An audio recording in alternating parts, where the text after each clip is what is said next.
Well, after high school, I joined the U.S. Navy. Did my 4 years in the U.S. Navy. My last duty station was in Washington, D.C. I used to drink a lot of alcohol at this time.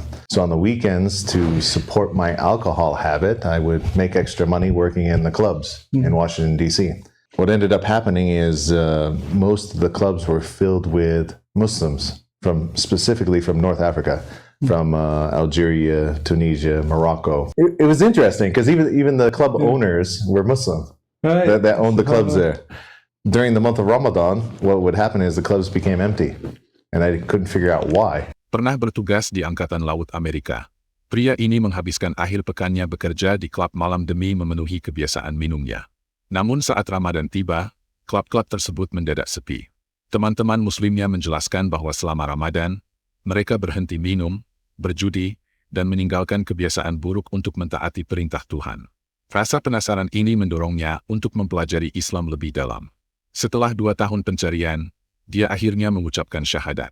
So, I mean, there's only a handful of people that are inside these clubs. So I was like, what's going on? So I call up my friends and I'm like, what's going on? Why aren't you at the club? Why aren't you doing what we normally do on the weekend? They said, this month our God has told us to not drink alcohol. So we have to be in the masjid. Only this month. We have to pray in this month. And I'm like going, that's the craziest thing I've ever heard.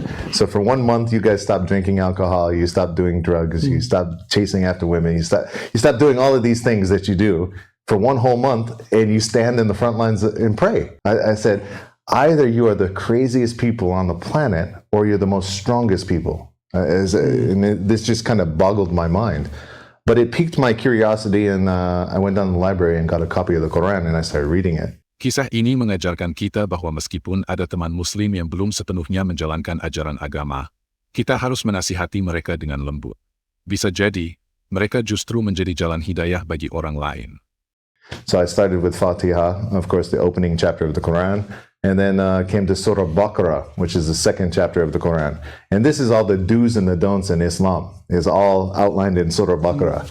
And so then I come across the, you're not supposed to drink, you're not supposed to gamble and that.